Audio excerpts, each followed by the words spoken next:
Ladies and gentlemen, welcome to this month's Q&A video. This is, of course, the series where you can submit questions on whatever it is that you want over on X, whether it's life, hobbies, wrestling, whatever. So if you'd like to participate in the next Q&A video in January, make sure that you follow me on X. You really should be following me on there anyway, because we do so many videos that involve your involvement. So go check it out. The link is in the description. As always, don't forget to subscribe to this channel, ring the bell for notifications. If you're a wrestling fan, I'm confident that you're going to fall in love with his YouTube channel because we always upload daily wrestling content. And again, don't forget, if you want even more than just daily wrestling content, like maybe you want an extra 12, 13 videos every single week, go check out the Patreon, patreon.com/SantiZap. Over there, we upload so many more videos that never get uploaded here to YouTube. Patreon.com/SantiZap, link in the description, link in the pinned comment. Let's start the video. If you were booking WWE, which matches would you have main eventing WrestleMania 41? Okay, so for this question, I'm only going to talk about the night 2 main event. Here's the thing, and I've been really vocal about this over the last several months.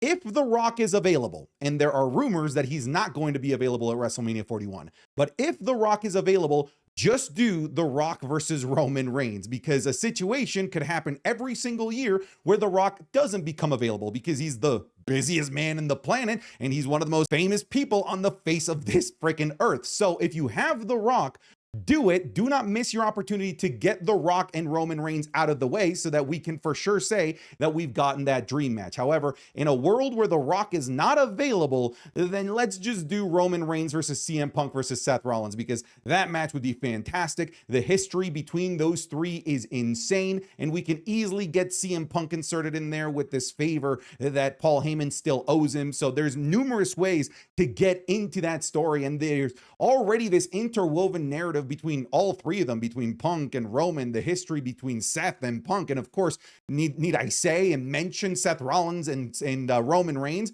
So there's already a beautiful trifecta there that would absolutely warrant the night 2 main event if The Rock is not available. Again, if The Rock is there, just do The Rock and Roman, please. What do you think is the most important moment in WWE history from a kayfabe perspective? As we see stories develop in the current era, I'm leaning towards the moment when Seth turned on the Shield by hitting Roman in the back with the steel chair. If we're purely speaking kayfabe, I think you've got it right here. I think that this is the most important moment in wrestling narrative history, because when you look at what a great era of professional wrestling that we're in, you can point back to this moment with so many of the great things that have happened in this current era of professional wrestling. I think you have the answer right here, so I'm not going to overcomplicate it, and I'm just going to agree with you. I think that this is the perfect place to do this. What do you think? Referring to The Rock versus Cody Rhodes at the Royal Rumble. Hey, look, how many times have I said that I think The Rock is going to be the one that dethrones Cody Rhodes? I'm obviously feeling a lot less confident in that prediction now that there's rumors that The Rock is not even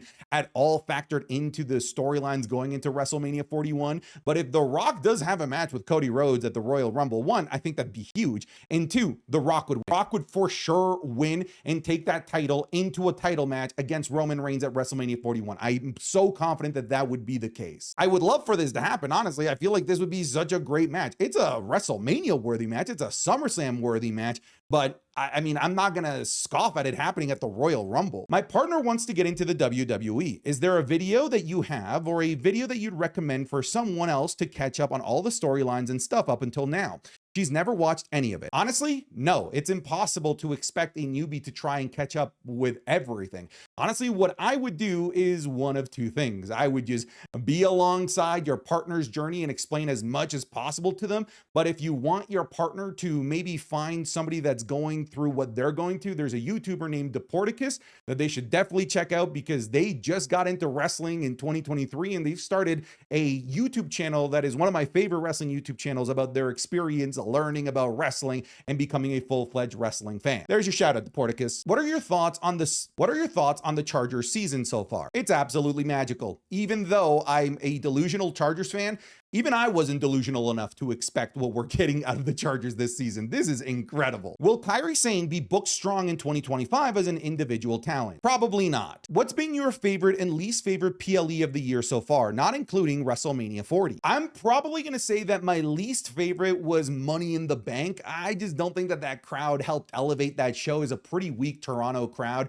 The main event was the Bloodline versus a bunch of the baby faces, and I don't know, it didn't click as much as some some of the other main events of this year and the wasting of the Money in the Bank briefcase, it was a pretty lackluster show altogether. Even though by like the majority of the Vince McMahon standards, it would be considered great, I feel like in terms of Triple H standards that we've come to know and love, it's one of his weaker shows of the year. And my favorite so far, not including WrestleMania 40, I might go to Backlash. Like Backlash just completely caught me off guard with how quality the matches ended up being. And obviously that was a once in a lifetime crowd that just took this show that was supposed to be this B tier PLE and elevated to something unforgettable. The other one, which is obviously me being kind of biased, is SummerSlam. I was there at SummerSlam, but I can also like say that pretty much all of the results of SummerSlam I agreed with. I thought the booking decisions from head to toe from SummerSlam were genuinely fantastic. And I think that pound for pound, when you just compare one of the WrestleMania 40 nights versus this entire SummerSlam show,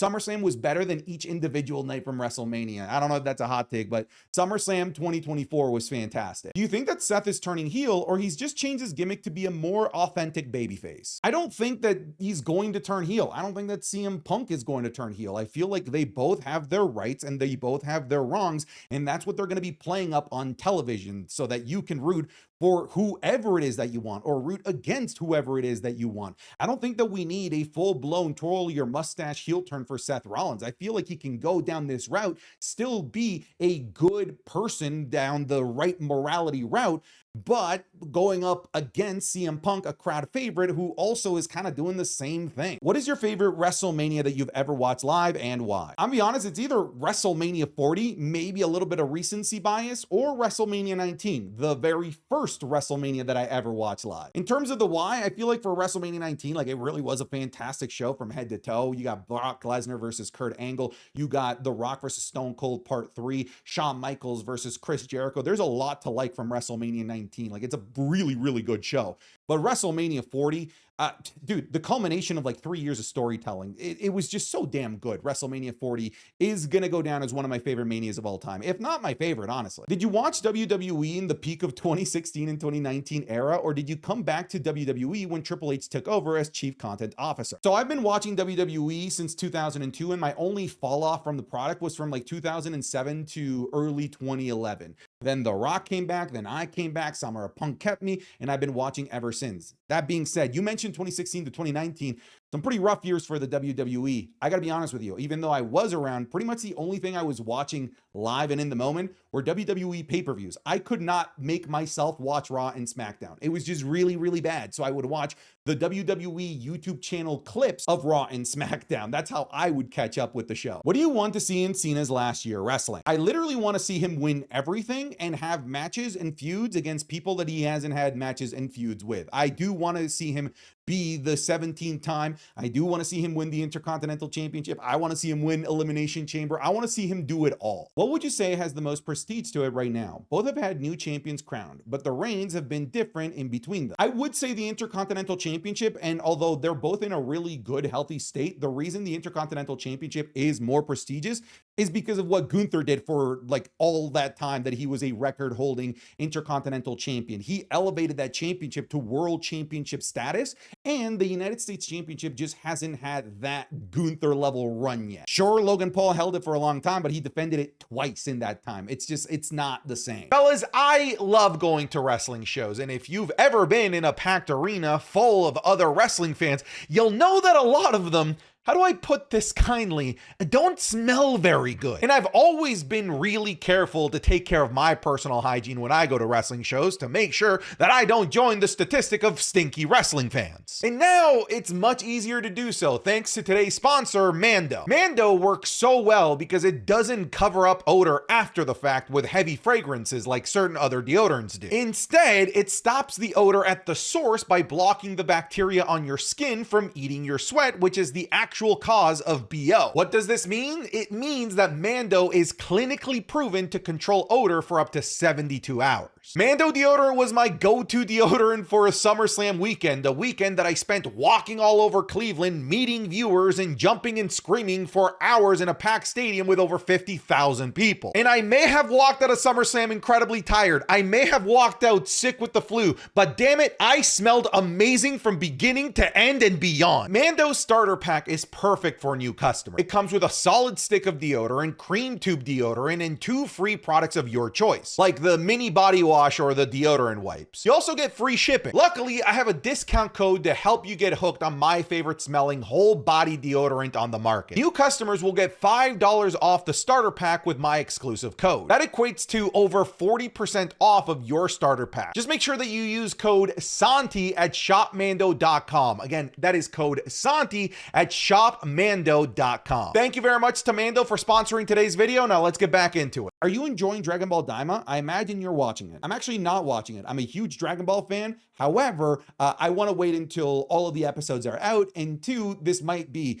like anime sacrilege. I prefer the English voice acting on Dragon Ball. I just grew up with the English voice actors, so that's who I want to see portray all of these characters. So I'm going to wait for the English dub to be out. Usually, I like anime in its original Japanese with subtitles, but Dragon Ball and actually Naruto is not one of those. I like them in English. Does Colombia have a strong wrestling fan base? No, like at all, which is kind of weird because this is a huge country that loves sports and wrestling is not a thing here. If CM Punk were to main event WrestleMania 41, which I think that he will, how do you think that he would go about getting there? Winning the Rumble, Elimination Chamber, the favor from Paul Heyman, or something else? I think that it will be the favor from Paul Heyman. I don't know what that favor is going to be. Maybe politicking him to being the 30th entrant in the Royal Rumble, maybe weaseling him into a final spot at the Elimination Chamber, or just straight up putting him in a match that includes the Royal Rumble winner or that Elimination Chamber winner. There's a bunch of ways, but I do think that ultimately it will be the favor that Paul Heyman owes CM Punk. Do you think that Big E will feud with the New Day on the road to WrestleMania? No, I don't think that Big E is going to be part of the WWE at all. I feel like that was the execution of the character of Big E, so we can completely forget about him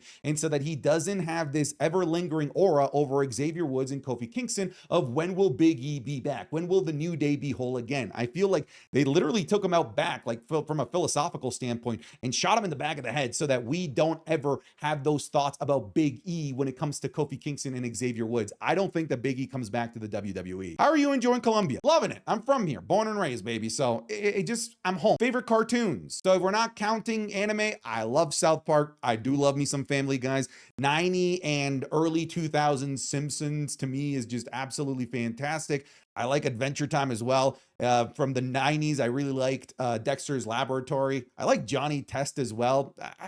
I like a lot of cartoons. Do you think that they will ever pull the trigger on Finn Balor, even if it's a mid-card title? So yes, I do think so. And the reason why I'm leaning towards yes is because they finally pulled the trigger on Shinsuke Nakamura. If they're willing to pull the trigger on Shinsuke Nakamura, I think that they're willing to pull the trigger on Finn Balor. That being said, I don't think that this current world championship opportunity that he has against Gunther at Saturday night's main event is that opportunity that people think that it is. Will you ever do special guests in the Wrestling is Cool podcast? Honestly, probably not, unless we need to fill one of our seats for a couple of weeks or one of us is on vacation or whatever, because our dynamic is too good. And I just don't think that a third chair really makes for a good conversation. There's just going to be too much waiting for the conversation to stop so that you can jump in and put in your 2 cents. So I don't think so. I think that there could be a possibility that we could have a specific episode about a guest, but not our traditional format where we talk about what's happened in wrestling over the past week. When do you think that Charlotte Flair will become the 16th time world champion? And when do you think that she returns? Look, I released this video on Friday, which means that there's going to be an episode of SmackDown, and it'd be the SmackDown right after Survivor Series. It could be that one. Like the Raw after Survivor Series was huge. Maybe the SmackDown after Survivor Series will be as well. So to answer your question, I feel like she could return literally any day now. In terms of when she'll become a 16-time world champion, I would say within the next 4 years for sure. Hey Santi, what feud do you want to see between the main roster and the current NXT? Well, we just missed it. Their timelines were just slightly off, but I want to see Obafemi versus Braun Breaker at some point. How big is it? Well, some would say that it's above average. Some would say that it's not really big enough. I think it's just right. My YouTube channel is 300,000 subscribers. subscribers. So thank you for subscribing to the channel and making the channel what it is today. I'm pretty sure that's what you were talking about, not my people. What would you do differently with the Money in the Bank in 2025? Not a fan of how they've made the winners look prior to cashing in. It needs to be fixed. So a lot of people just want to do away with Money in the Bank, and I don't want to. It's a really easy fix. It's simple. Out of sight, out of mind. Do not flaunt the fact that this person has the briefcase every other minute. Do not make them pretend or faux cash in every other show. Out of sight, out of mind. And whenever they do cash in, make it a serious cash in, whether it's a fail or a successful cash in. Not these, oh, I might cash in, I might not cash in. Out of sight, out of mind. Sure, they can come out to the ring with the briefcase, that's great, but we don't need these fake cash-ins as often as we get them because it makes the Money in the Bank briefcase holder look like a complete dumbass. All right, folks, that's it for this month's Q&A video. Thank you so much for watching the videos. And again, thank you so much for 300,000 subscribers. I'm gonna try and get to 400,000 by WrestleMania season. It's a big goal. I think we can do it. All right, that's it. I'm done. Get out of here.